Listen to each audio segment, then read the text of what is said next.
Welcome to Everything Sociology 24. My name is Ode Agbaka Godwin, and this is African Society and Culture. And today we're going to discuss extensively on Africa's diverse physical landscape and uncover how it actually shapes human communities, tradition, and way of life across the continent. Africa is the second largest continent on Earth, covering an area of about 30 million square kilometers. It is bordered by the Mediterranean Sea to the north, the Red Sea to the northeast, the Indian Ocean to the east, and the Atlantic Ocean to the west.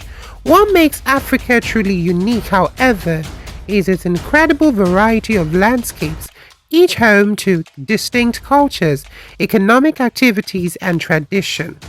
The continent can be divided into 8 major physical regions, each influencing the society and cultures that inhabit them. The Sahara Desert, the largest hot desert in the world, covers about 25% of Africa, stretching across 11 countries from the Atlantic Ocean to the Red Sea. Life here is shaped by the harsh, arid environment, but human communities have adapted in remarkable ways. For instance, the Tuareg people, often called the Blue People of the Sahara, are nomadic traders who have navigated this land for centuries.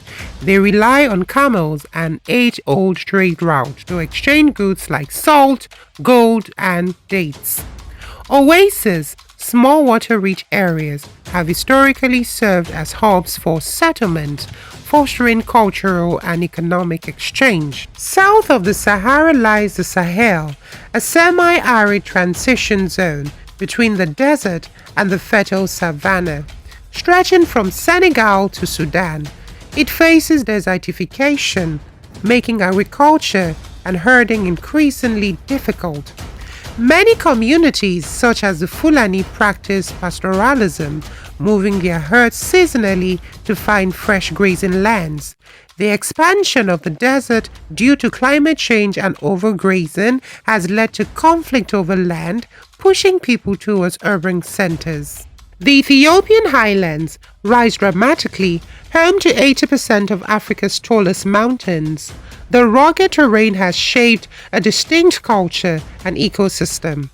Indigenous groups such as the Amara and Oromo have cultivated terrace farms, growing crops like teff used to make injera, a traditional Ethiopian bread.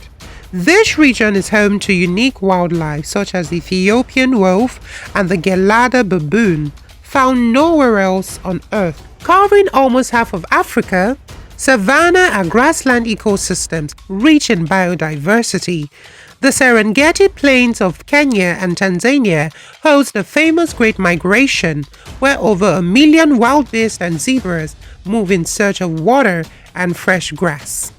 The Maasai people, known for their vibrant red attire and warrior culture, have thrived here for centuries, practicing semi-nomadic herding.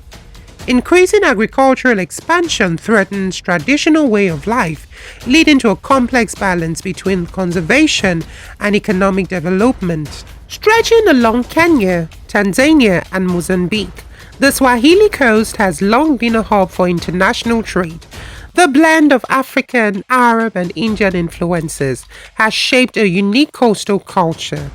The Swahili language, a mixture of Bantu and Arabic, developed due to centuries of trade with the Middle East and Asia. Cities like Mombasa and Zanzibar remain vibrant cultural and economic centers, attracting both tourism and commerce. The Congo rainforest, the second largest tropical rainforest in the world, spans several Central African countries.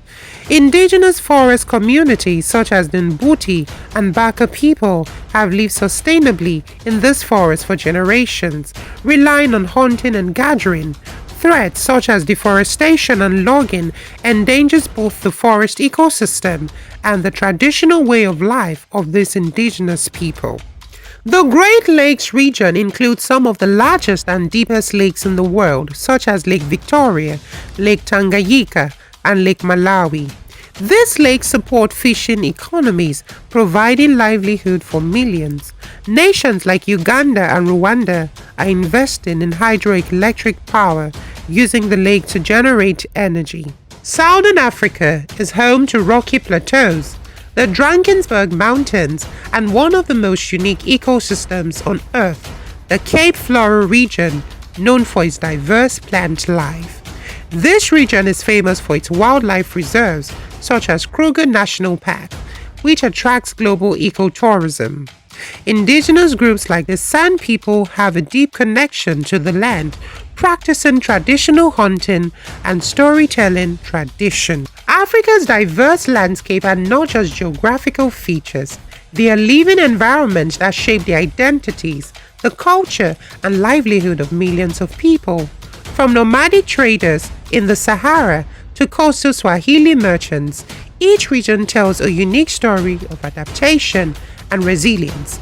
If you found this deep dive into Africa's geography fascinating, make sure to subscribe, and follow Everything Sociology 24 for more content on our environment, sociology, and African culture across the world. My name is Ode Agbaka Godwin, so tell me, what African region intrigues you the most? Kindly drop your thoughts in the comments below.